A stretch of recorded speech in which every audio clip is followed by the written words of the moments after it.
All right, welcome everybody to the first installment of the Mendenhall podcast. We have a momentous occasion on our hands. Brian and Slade do not agree on something, so we're going to talk about that. I am Eric Panson, your moderator for today. You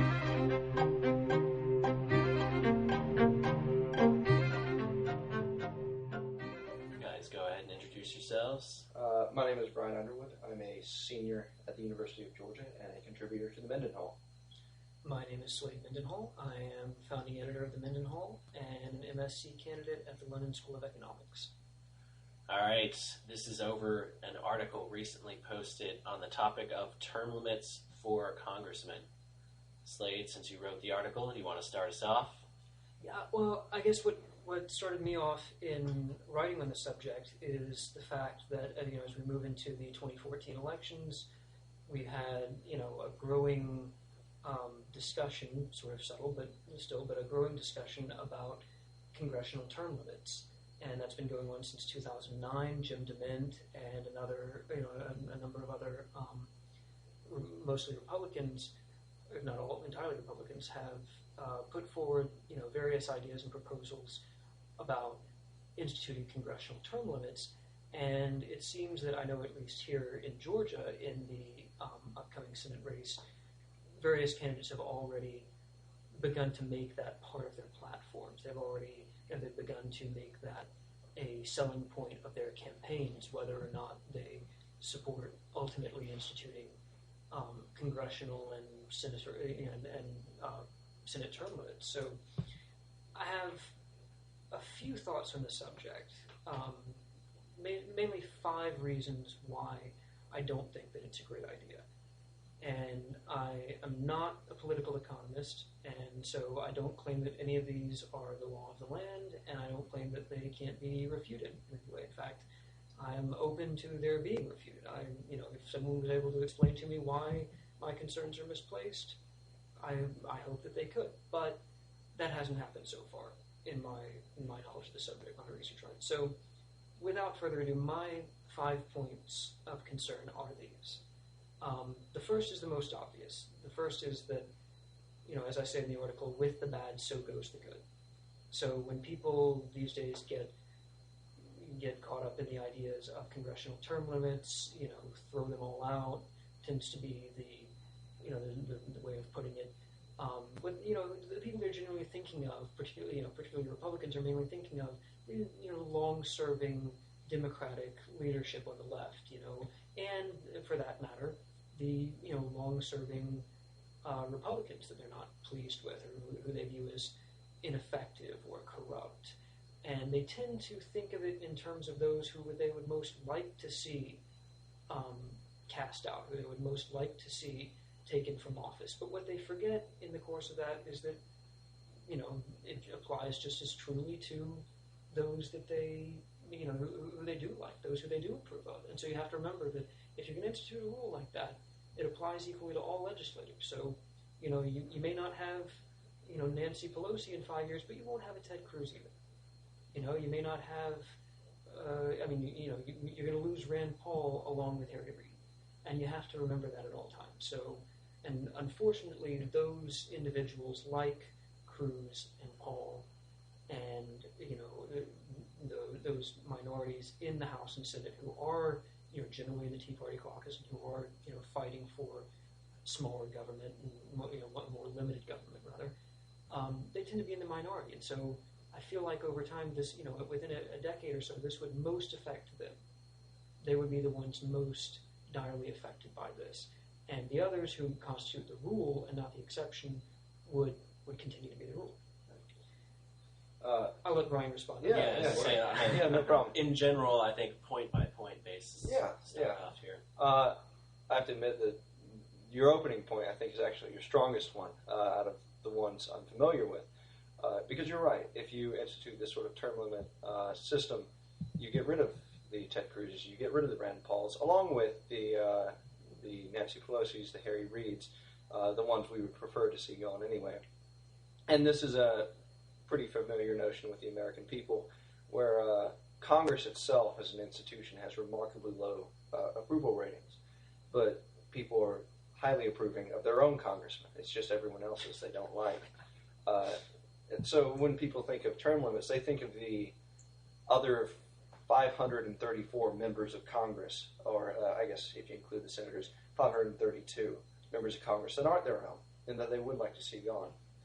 But also I think there's a problem with the advantage of incumbents, just by the very nature of being an incumbent. And this is a big subject within political science, and the reason for the incumbency advantage is hotly contested many times. But the fact is it is there. And in some ways it's not contrary to the principles of the Republic. If you have a senator or a congressman who is liked as an incumbent, then he gets reelected, and that makes sense. But the real issue is where you have these politicians who've been in office for a long time and have developed these networks. I know you focus on largely the connection with the lobbyists and the so-called corruption. That's actually not the main reason I oppose term limits. I oppose it for reducing this sort of incumbency advantage, this counter-Republican incumbency, Republican with the smaller incumbency advantage, in the sense that in 2010, when Harry Reid ran for re-election, he was not one of the most popular candidates at the time. You had a massive national surge in favor of the Republicans. But what he was able to do in his status as being a senator was pick out the Republicans who are most likely to unseat him and give them federal positions, give them, in many ways, patronage. Say, if you don't run, I'll give you this job.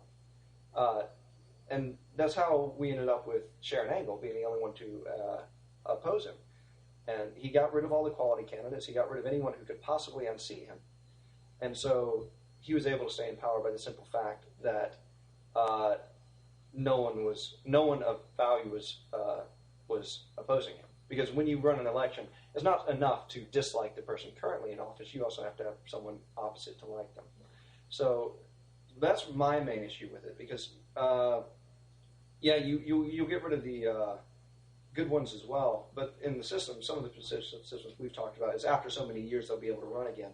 But it's not the good ones that are a concern in terms of the incumbency advantage. It's the Harry Reids of the world, the political machines that have been established that simply can't be unseated any other way. And that's far more concerning, I think.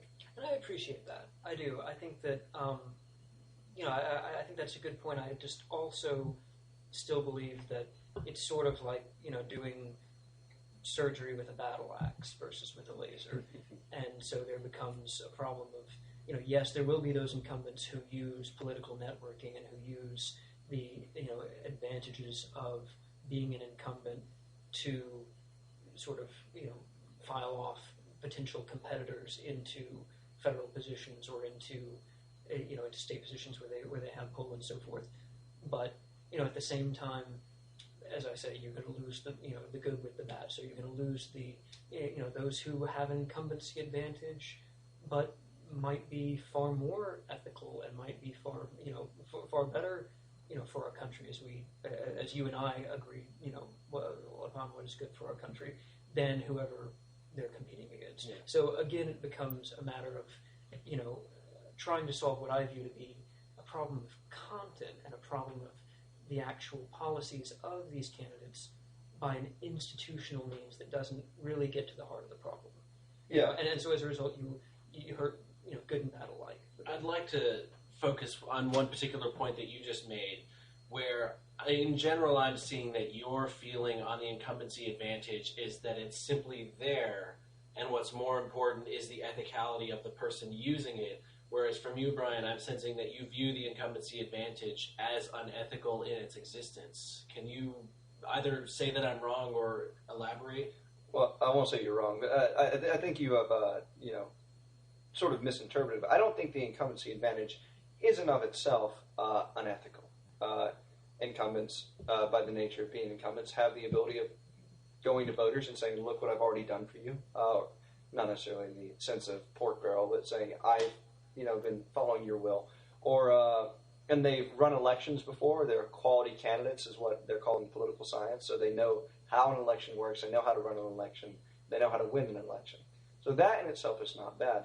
it's the institutional problems itself. I know what Slade was saying earlier, but we can't solve the problems of the ethics of our congressmen institutionally. But there are institutional problems which prevent our congressmen from needing to be ethical. And that's my main issue with the incumbency advantage. It is because Slade and I have talked about this off microphone.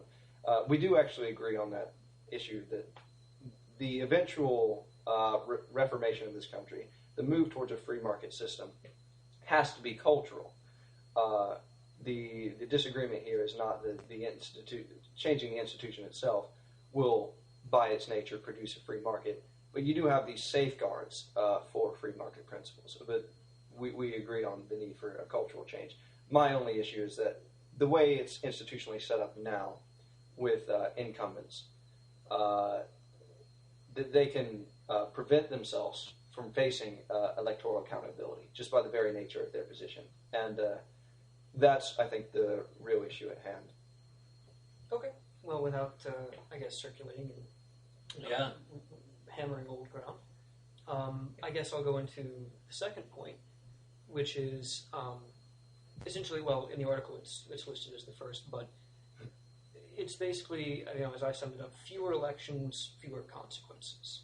So, as I see it, having congressional term limits, legislative term limits, leads to a circumstance where you will have lame duck status in Congress, which to me sounds even more dangerous than a lame duck executive, or an executive in his second term.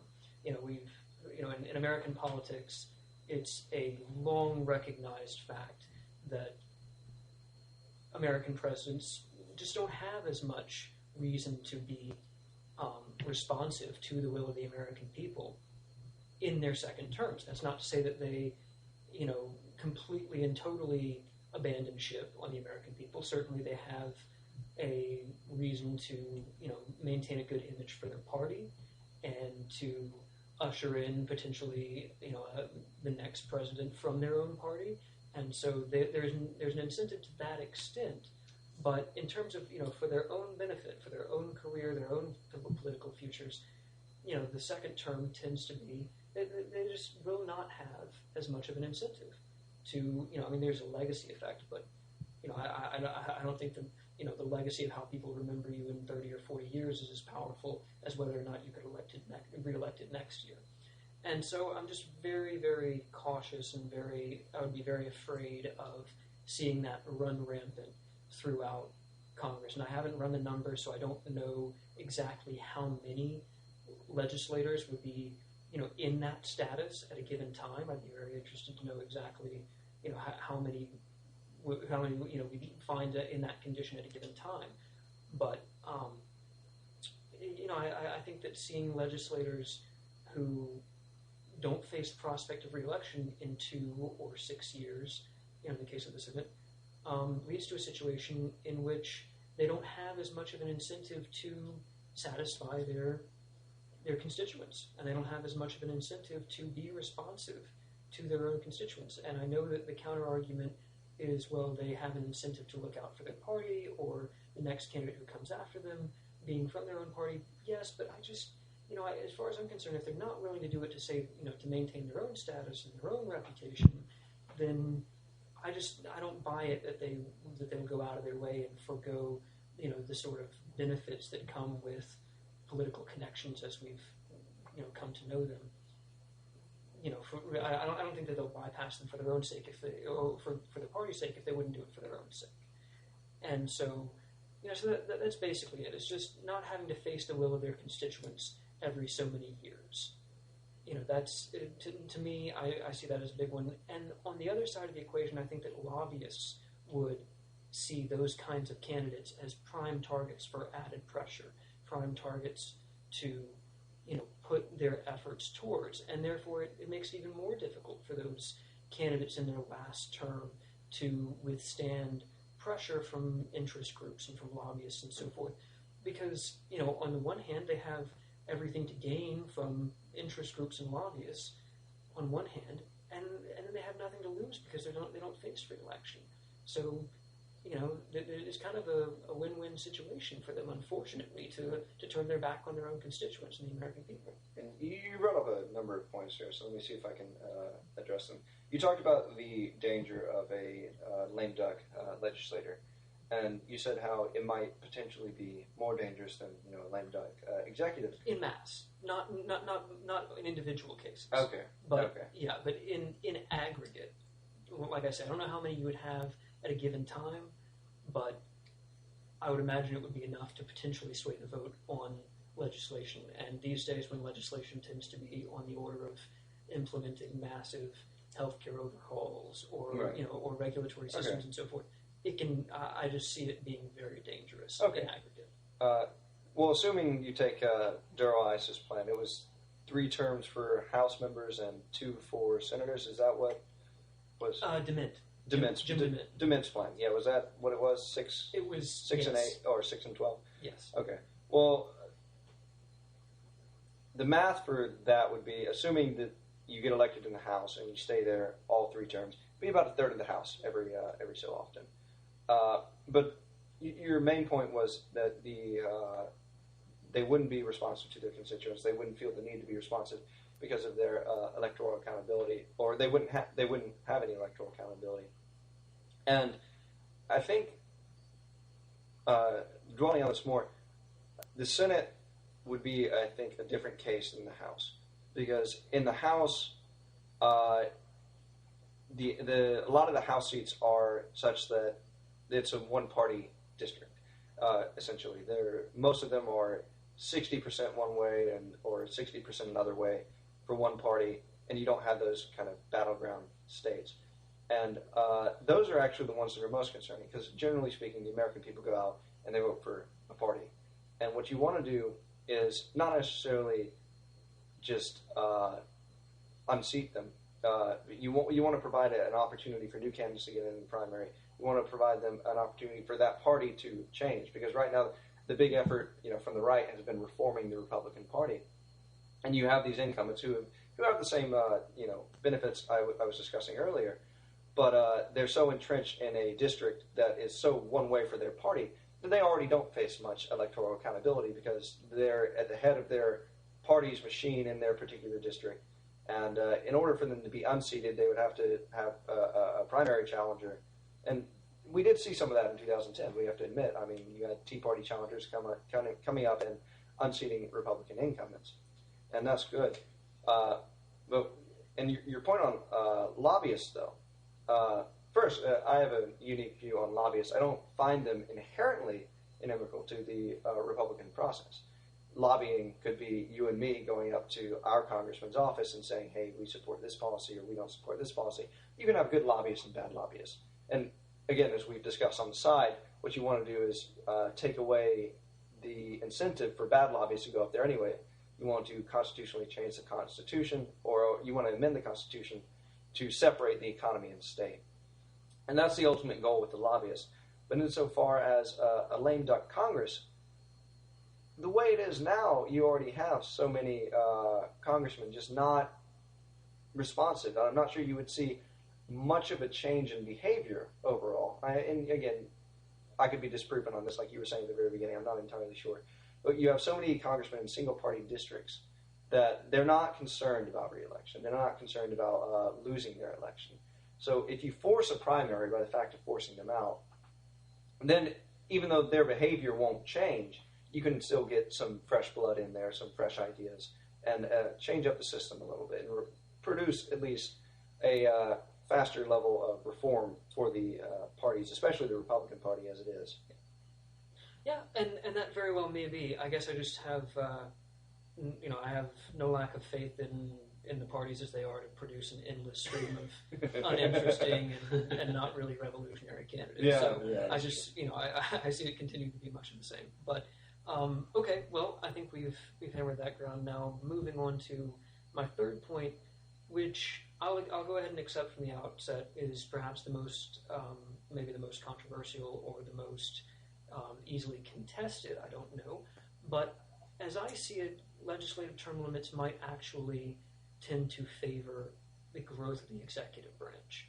Now, we've gone through various periods in American history where you've had the general fear has been either, fear in the general political environment for an aggressive and too powerful executive branch, or for a legislature that's too powerful. And it's alternated at times. At the beginning of at the founding of the country, they were more concerned with an overgrowth in executive power. But at the beginning of the 20th century, you had a pervasive fear that it was actually the legislative branch that had become too powerful, and that when you had political machines were operating in major cities, and basically in the late 19th century, when you had executive presidential candidates who were by all accounts generally nothing special, because they were just the people who were best at moving up in those machines. And so as a result, Congress became unreasonably powerful at that time. Well, today, I don't know that you could call it either way, because I think that both the executive and legislative branches are practically competing right now for an excess of power. And so it's maybe, history will give us a bit of perspective on that front, but I really think that, I really think it's neck and neck. However, I think that neck and neck competition that's, in which we all lose, would be slanted suddenly in favor of the executive branch by instituting legislative term limits. And I say that because I think that maintaining the proper system of checks and balances, the proper balance of power between the various branches of the U.S. government, requires a degree of experience and knowledge of the workings of government, and not just in an academic or political science sense, but a working knowledge of the inner workings of government. And I think that any experienced legislator will tell you that there is inherently an advantage to having years of experience, not just in terms of the political connections you make, but also in terms of knowing how things work. As I mentioned in, I know it's not an example from Congress, but as I mentioned in the article, Henry Kissinger once said that, any executive branch, any executive cabinet appointee spends the first 4 years of an administration generally just getting to know how to work the bureaucracy that's at his disposal, and only if he gets into a second term does he ever actually, really get to use it at full capacity.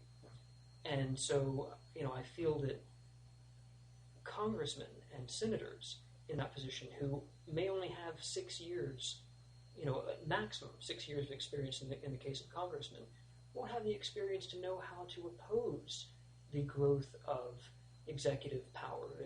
At a time when executive regulatory branches like the EPA are running rampant, and the National Labor Relations Board, and these kinds of bodies are really growing in power and influence. And it's been largely through the efforts of experienced legislators like Ron Paul with his Audit the Fed campaign that took years and years to finally accomplish and to get into the Republican Party's into their platform, or like Darrell Issa, who is left and right putting out fires and trying to uncover scandal and turmoil in the executive branch through the House Oversight Committee. And those are very experienced legislators who know their way around Washington. They know their way. They understand the bodies that they're checking and that they're balancing against. And it concerns me that inexperienced legislators would make for a bad check and an imbalance. I think in this instance, this is one case where term limits actually wouldn't change as it is now, because as you stated earlier, the EPA is running rampant, the National Labor Relations Board is running rampant, and this isn't a system without term limits. I know at the very beginning you talked about the growth of the executive power and the shift between legislative and executive power. At least in the founders' perspective, the legislative was always supposed to be the most powerful branch, in the sense of, they held the purse strings, they held the power to declare war, and these are powers that Congress has continually given up to the executive branch. I think the real issue at hand is the size of the bureaucracy itself. Even with Kissinger's quote, you talking about the inability for cabinet members to understand the bureaucracy under them until like the second term. And that makes sense given how big the bureaucracy is. And I think we both agree that it's far too big and that shouldn't be the case. Same with congressmen. The notion that they have to understand all these specialized aspects of government, well, it shouldn't be the case in the first place, but that's going to require a cultural change. It's not going that won't be institutional. But I also do see there is some benefit the way Congress is set up by shifting out old leadership, old members, because in order to move up in the committees, you have to basically play nice with your own party's leadership. Now, if that party leadership was shifting, then the newer members, such as Amash, would still be on the budgetary committee. Obviously, we all know John Boehner is the Tea Party purge, is I think what they called it at the very beginning of the year, where they took out Amash from the budgetary committee and a few others. And Amash joked, only in Washington can you be removed from the budgetary committee by wanting to balance the budget. So you, in terms of managing the bureaucracy, I'm not so sure that it'll reduce or it'll accelerate the increase in the the power of the executive branch any more than it is now. The executive is growing massively on its own, and I think what we really need to do, at least in this case, that would be a cultural change. I don't think the term limits would affect it insofar as several years within Congress is enough really to understand Congress itself. Congress, despite academics, is a relatively simple institution. Well, and go ahead. Yeah, I just wanted to dig into one point that you made, just for the sake of my own curiosity more than anything else. Since you're kind of primarily arguing that Slade's point isn't a point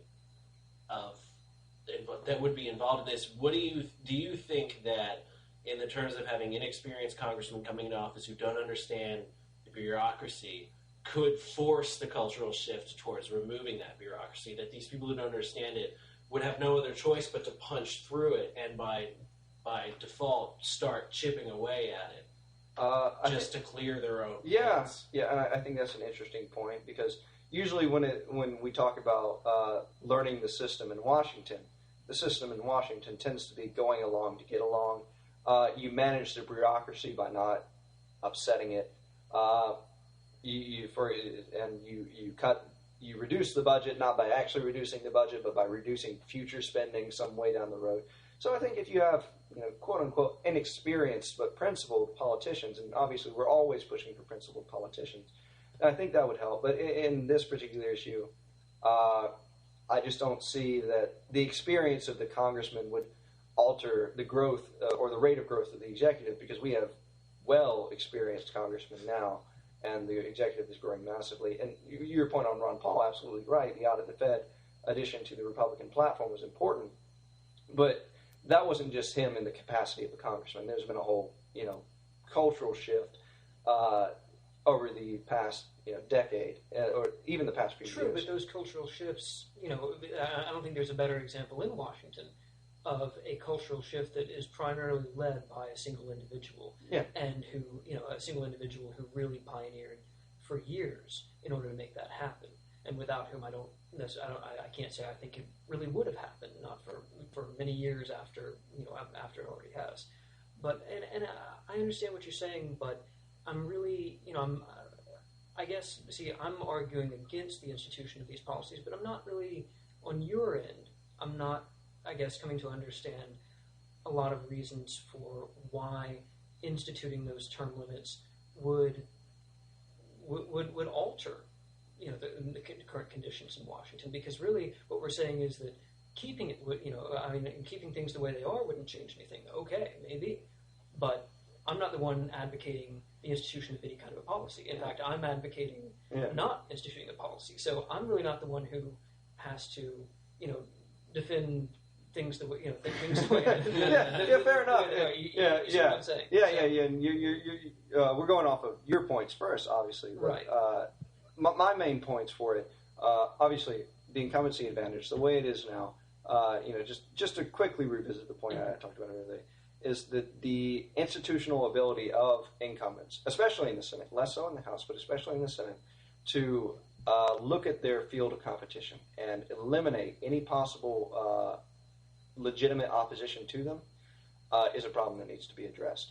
I'm not sure if that could be equally solved by anti-patronage laws, but there's always the issue of if they're supposedly qualified, then they deserve the position anyway. Well, let me just interject with a question. Yeah. Don't you think that there is a strong element in Washington of newcomers, certain individuals aside, right now, certain prominent, exceptions to the rule, like Paul and Cruz and, Amish and various others that you've mentioned, but, don't you think that there is a strong cultural tendency towards, particularly in government, assuming that the way that things have been done in the past, that there was some grand reason behind it, and that if we've inherited it, that we shouldn't rock the boat, and we should probably keep things the way they are unless some overwhelmingly compelling reason is presented to us. And I think that's very true in bureaucracy, and I think it's very true in Congress,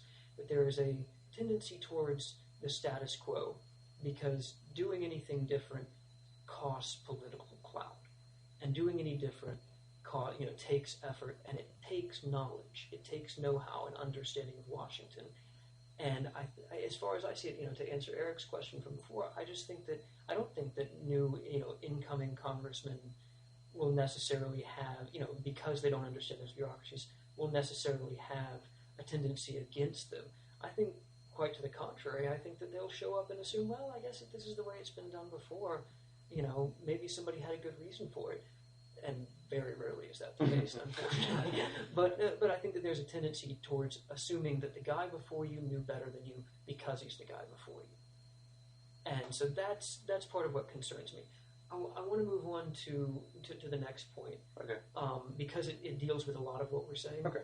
And that is, the fourth point in what I say is legislative term limits make for inexperienced legislators. And it ties in with a lot of what we're saying. Absolutely. And, as far as I'm concerned, I think that this is a real, I think it's a really underappreciated point in today's, and unfortunately, the fact that it's underappreciated is, largely falls on the shoulders and is the fault of legislators. And is largely the fault of those who have served in office for the last century. But the fact is that, legislation is not for amateurs. It really, we send people up there all the time, but the fact of the matter is that, it does, to do it well, to do it haphazardly, to do it okay, to do it poorly, takes nothing. And we've proven that, we see that every day. Yeah. But to do it really well, I think, takes skill, and it takes knowledge of legislation. It takes appreciating that the clauses in legislation, the wording, the ways in which legislation can affect outside areas in unforeseen ways. That's something that, as I see it, is gained through experience and skill and knowledge of both the legislature and, as I said before, executive bodies that the legislature is responsible for checking and for balancing, as well as the judiciary. For that matter, let's not forget, like the House Judiciary Committee, Senate Judiciary. Those are crucial things because we always view the judicial branch as the least dangerous one, but not by any means, and not for quite some time. Yeah, absolutely. And I think, if I may, I'm going to criticize the one point you made. You said over the last 100 years, a lot of it is largely due to legislators. And I would absolutely agree with you because the notion of us needing particularly skilled legislators is, insofar as writing the laws, is really a product of where we are now. Insofar as the legislation is complicated, the legislation is convoluted. You have to word it a very specific way. You basically have to be a legislator in order to read legislation. And we've talked about the bill in the United Kingdom, I believe, where they said you have to write legislation in a way that can be understood. That was actually internal communications. It wasn't internal. Okay, but same principle. Yeah, same principle. I think that should be. That should be an institutional change they should pursue within Congress. I think if you get more people not familiar with the system, they'll find it as wearisome and tiresome and burdensome to try to operate within. So they'll move more towards a system of clearer legislation, clearer language, and because it's the experienced ones that can hide in pork barrel spending or whatever you want in this legislation, and then pass these massive omnibus bills and get what they want without anyone ever knowing, and then consequently their own voters not particularly knowing. The most recent the debt ceiling compromise is, I believe, the Kentucky bargain is what they were calling it. McConnell was able to Ohio River Dam. Yeah, get a $1 billion increase in funding for this dam. Was that McConnell, or was that one of the for some reason I thought it was from someone from California, and they got it for someone in Kentucky. I would. I'm just asking. Yeah. I would check up on that. Yeah, I would check up on it, but just total disclaimer for this recording. Yeah, absolutely. We're not accusing Mitch McConnell. No, absolutely. In any case, you can slip stuff like that into legislation, and like we were saying, we have no idea where it came. We have no idea who it came from, and it's all these massive, complicated bills. And really, if you had a system where the bills were simple, were short, and the government itself was limited to where it would be, then that wouldn't be necessary. And then it comes back to the incumbency, the advantage of incumbents, and also the need for a cultural change. And what we're really discussing, I think, is not the experience of the legislators or the need for this cultural change towards simpler legislation that simpletons can read and write. Our congressmen are simpletons for the most part. I don't know why I was saying that, but that's a cultural change. But what we're talking about is the main issue, removing the ones who are in office now and providing opportunity for new ones to come in. Can I ask for a clarification? Why? I understand where you're coming from, where you're saying that simpler language would likely result from less experience with detangling and or tangling this kind of legislation with the language in it. But I was curious on your remark about pork barrel, things like that. Why would those go away as a result of that, when a lot of that is derived from negotiations and agreements between politicians, even if it was just plainly stated, $1 billion for the dam on the Ohio River versus 22 sentences that say the exact same thing? Why would that stop just because they were less experienced? All of that bargaining would still go on. Oh, yeah, I wouldn't say it would stop, but I would say it'd be harder to just include in a piece of legislation. For example, if you were passing a health care bill, it'd be hard to, introduce IRS agents to handle the, something like the Obamacare bill. It'd be harder to incorporate all of that in there. You wouldn't be able to pass these omnibus bills because I think bills should be focused maybe one or two issues at a time. Okay. Well, in that particular case, on that point, Eric, I think that actually I don't see it so much as a matter of wording or products of experience or anything. I think that those things, to anyone who actually looks them up, are right out in the open, and we know that because we found it out right after the bill was passed. Unfortunately, journalists weren't in the room to see it being written and to see it going down, but it was plainly enough written that we knew as soon as it happened that it happened. We knew within days. The catch is, as far as I'm concerned, and what I really want to clarify is, it's not a matter of simplicity in language. It's a matter of clarity and specificity. Because, judges for generations now have complained that they have to ultimately legislate from the bench in these circumstances because there's no objective way of interpreting the laws that as they're written. Yeah. And so a judge winds up in a situation where he says, you know what, you could be right, defendant, and you could be right, plaintiff, and I have no idea. So I'm just going to have to call it in favor of this guy, and that becomes precedent. Yeah. And that's very dangerous. It is very dangerous. And so I think that, it's those kinds of situations that I think, when we live in a time of non-objective law, when we live in a period where, we live in a massive, and growing, regulatory culture, and as that continues, I see, more and more potential for people to interpret the law to be whatever they would like it to be. Right. And so I think the specificity and skill in articulating laws is something that is of indisputable value to us, and I just see experience as being a factor of that. And I can't say that, maybe at any point in U.S. history, and then I may be wrong in this, but I don't necessarily know that at earlier periods in U.S. history the skill of legislation was really appreciated. And I think that may be, certainly not a major part of our, of our problems or of our dissent, but it is a part of it, and not appreciating how, the sort of decisions that a legislator makes when he puts pen to paper. Comment I'd like to make on that. Granted, I don't have a lot of experience with much older laws in the United States, but in regards to needing experienced politicians to be able to write those kinds of laws, my point's running away from me even as I try to sorry. I know that feeling. I'm like, no, come back. Not to worry. Yeah. But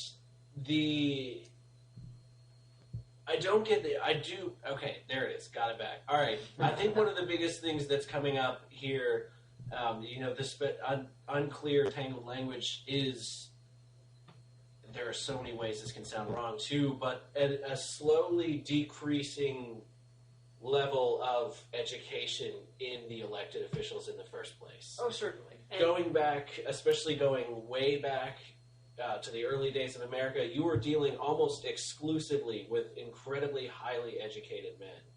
Yeah. And we are not dealing with that anymore. No, I mean, people don't appreciate that. Yeah, at the time of the Revolution, the time of the American Revolution, you had a 93% literacy rate among children. Yeah. And I'll repeat that because it's worth repeating. 93% of children at the time of the American Revolution in the colonies could read. We didn't have public education either. Exactly. Shocking.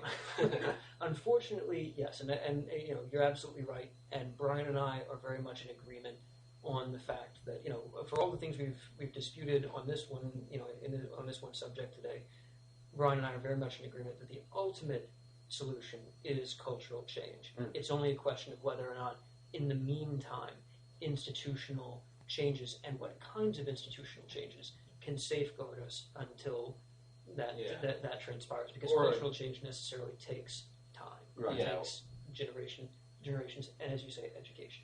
Mm-hmm. Yeah. Well, I found it pretty interesting so far that one of the things that seems to be at the heart of disagreement between you two, because you both agree on the cultural change, but so far a lot of the things that Brian has been saying have been, at least in my interpretation, slanted towards trying to push that cultural change.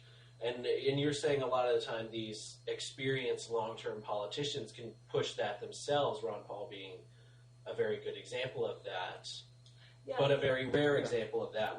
Do you feel that that instituting these term limits is going to push the entire nation in the direction that these term limits are in alignment with, or do you feel that if you decrease the power of Congress, like you were saying, the president's power would just take off like a shot, or would there be a general shift towards lower power everywhere? Let me, I'll go ahead and take this one first.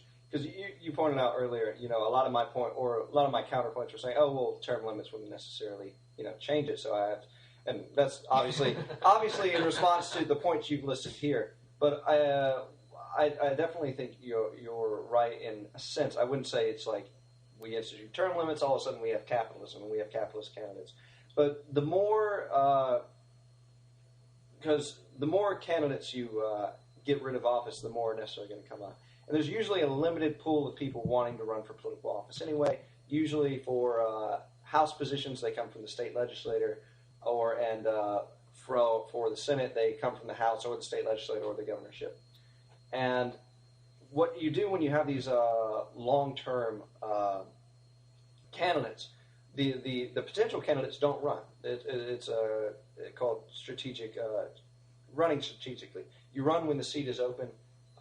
You run when they're retiring, and then you have a chance, at least in your primary, to win it. And I'm not sure if you mentioned this in your article, but something about I think it was a point you may have dropped about being against the private sector. If you instituted term limits, it would lead more to the politicization of these elections, where the private sector candidates would be less likely to be able to win. Well, I initially thought of that when Maybe we dropped discussed it before I published. I didn't include it in, Right. in my final points. Right. I had considered whether actually, only having limited periods of time that one could even serve Right. in office, if it might be a selling point in the campaign to say, well, if I've only got 6 years, I already know government. I've been in government my whole career. Yeah. So I'm therefore a more ideal candidate. This guy's in the private sector, and he doesn't know how it works. And so prohibiting people from gaining experience in a time in office will favor those who already have experience. And I know that that's already the case. That experienced candidates, do tend to do better. But at the same time, I think we now see a shift in the opposite direction. We see a shift towards outsiders. Yeah, and I think we see that people, we see people campaigning, oftentimes primarily on the point that they come from the private sector. And I actually believe that this is one of those areas where term limits could help, because the more often you have these elections, the more often the people who want these seats will run, lose, and then say, okay, I ran, lost, maybe not try again. And that allows, not just a change in the statesman himself, but also in the pool of candidates, the pool of people saying, you know what, I might give it a shot. Because if you have someone in the private sector and they're running against everyone from the state legislature, they maybe say, okay, maybe not. But if these state legislators have more opportunities to run for the House and either win or lose, then I think that you can shift the pool themselves. Well, and I appreciate that. I guess my thought is that I don't have as much faith in the idea that the next guy in line is going to be any better than the guy we've already got.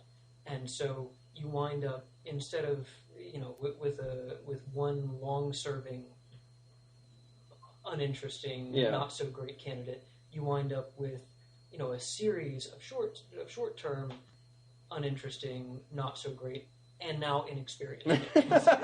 Right, and I think that point is fair. You can't guarantee that the next candidate's going to be good, but you can guarantee that there is an opportunity. And I just imagine, when we discuss this, I just imagine an endless line of these terrible candidates lining up to all serve in office every couple of years. Like a bread line. Exactly. And I just see them all as terrible. Yeah. So I'll move on to the fifth point in the interest of time.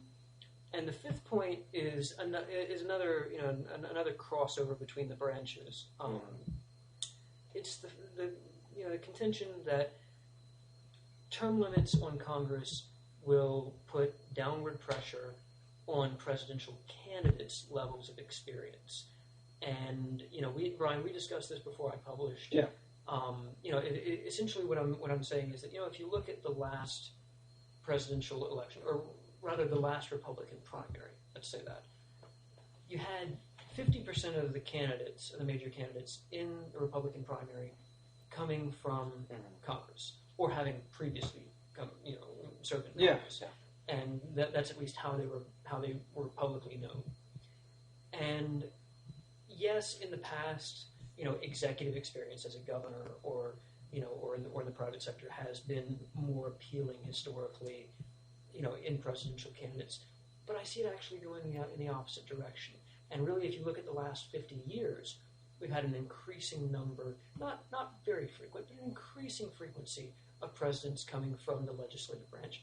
And now it seems to be left and right. If 50% of the candidates in the Republican pool are coming from Congress. True, it wound up being in favor of Romney in the end, who was an executive candidate. But the last two guys who were up against him were Paul, of course, that was just because he didn't quit, and Rick Santorum, right. Who you could easily say the same about. But so in the end, it wasn't as if it came down to Romney and Huntsman, or Romney and Kane. So legislative candidates presidential candidates coming from the legislative branch made a strong showing. And I wouldn't be surprised if in 2016 you see that again on both sides of the aisle. You see that in Republicans and Democrats. Yeah. And so my concern, if you start instituting legislative term limits, there is no question a premium on the value of that, on the value of running to a candidate if he's still in office or if he's been in office recently.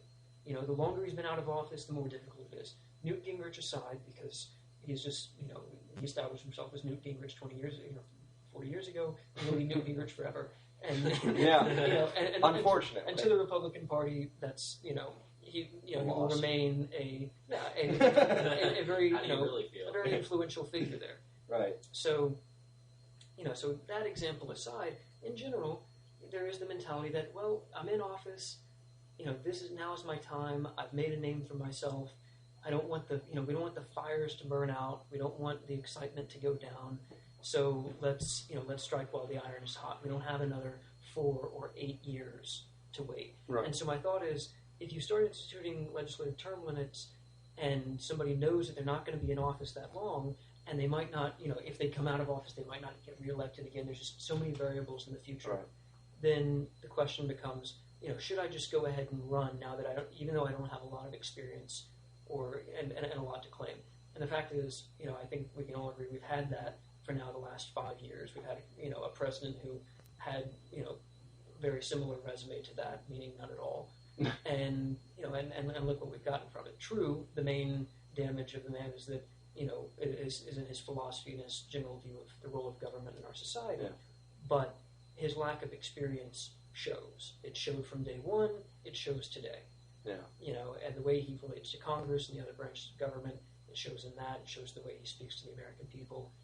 And, I just see downward pressure on the levels of experience of presidential candidates, because there becomes more pressure to run early. Right.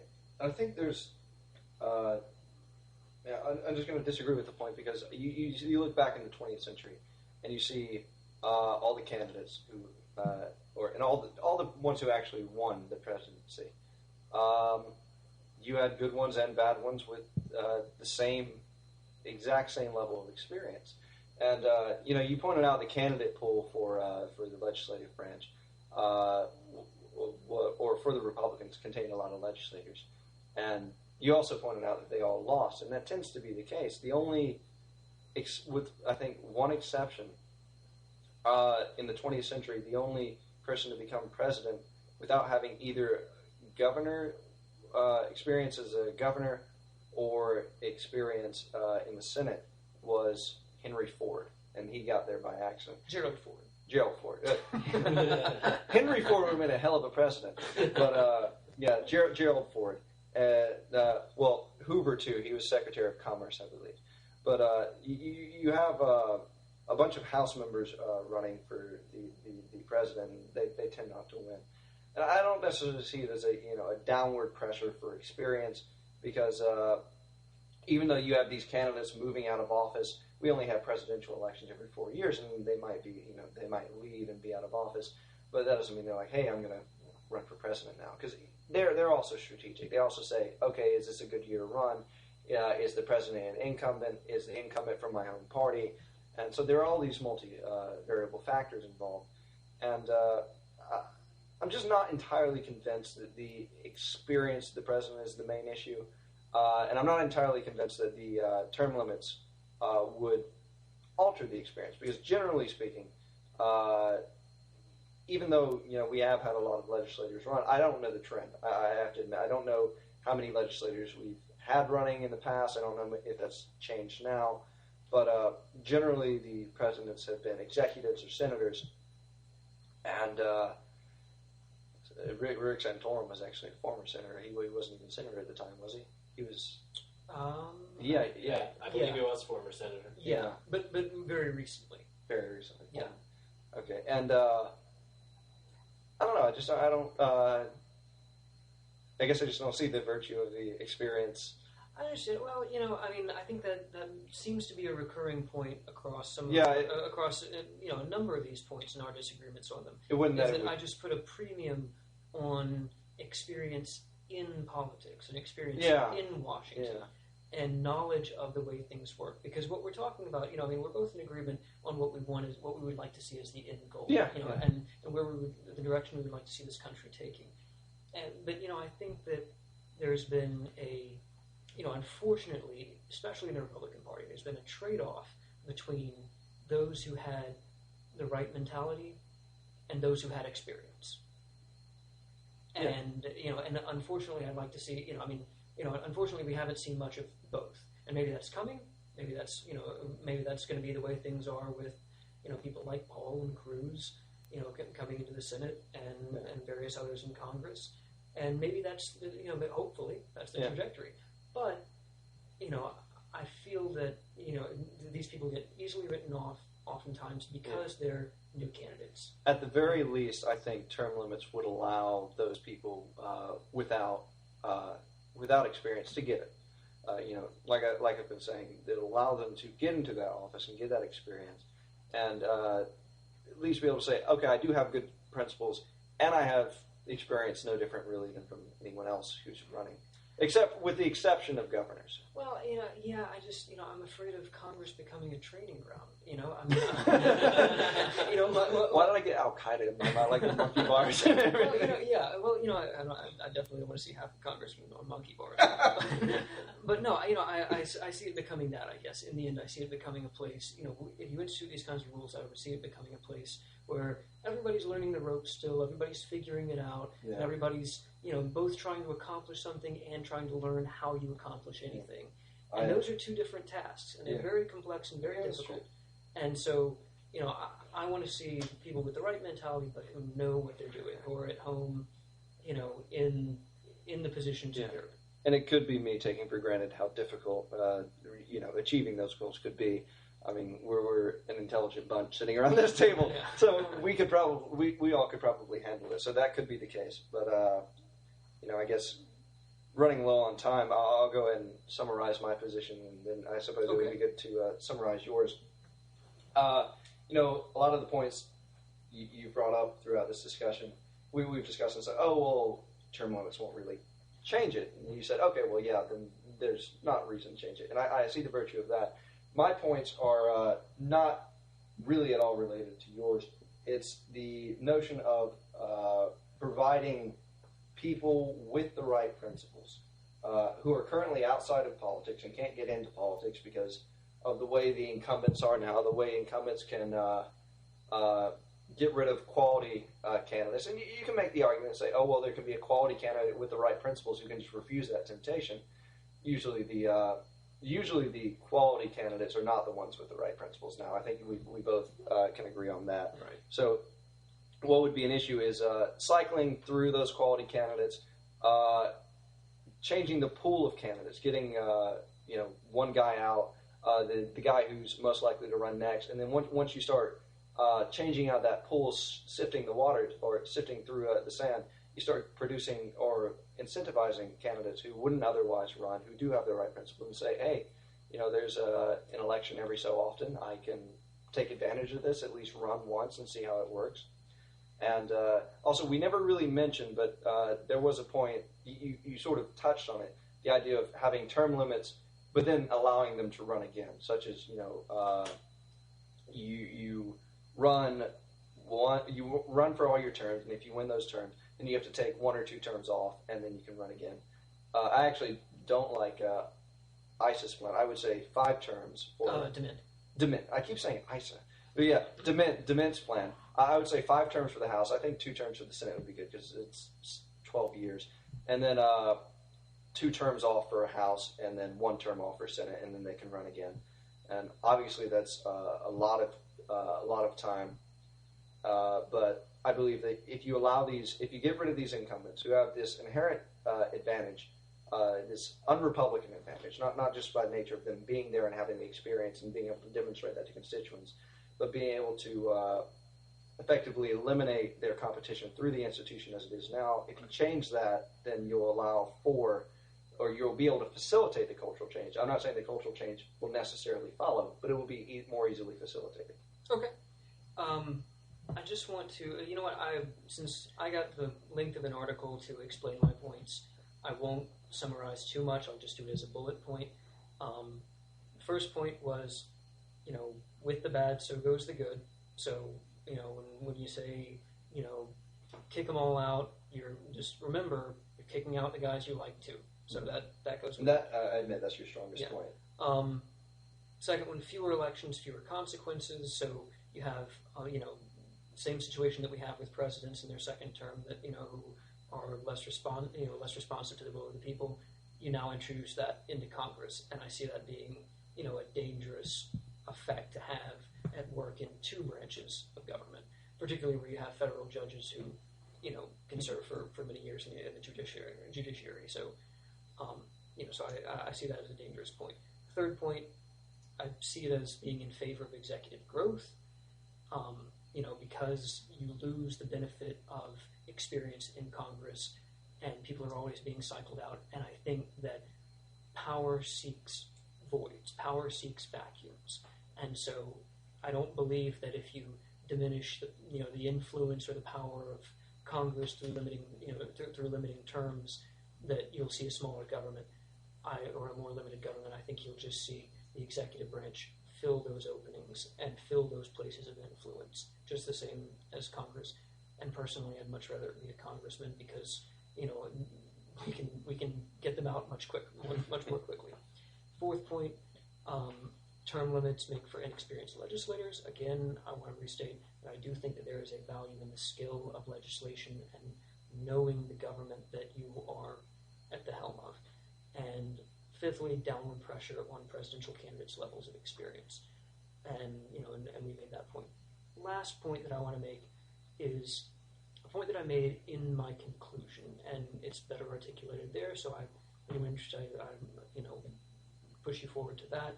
But I just want to say that as far as I'm concerned, and Brian, I don't think you'd agree. I don't think you disagree on this.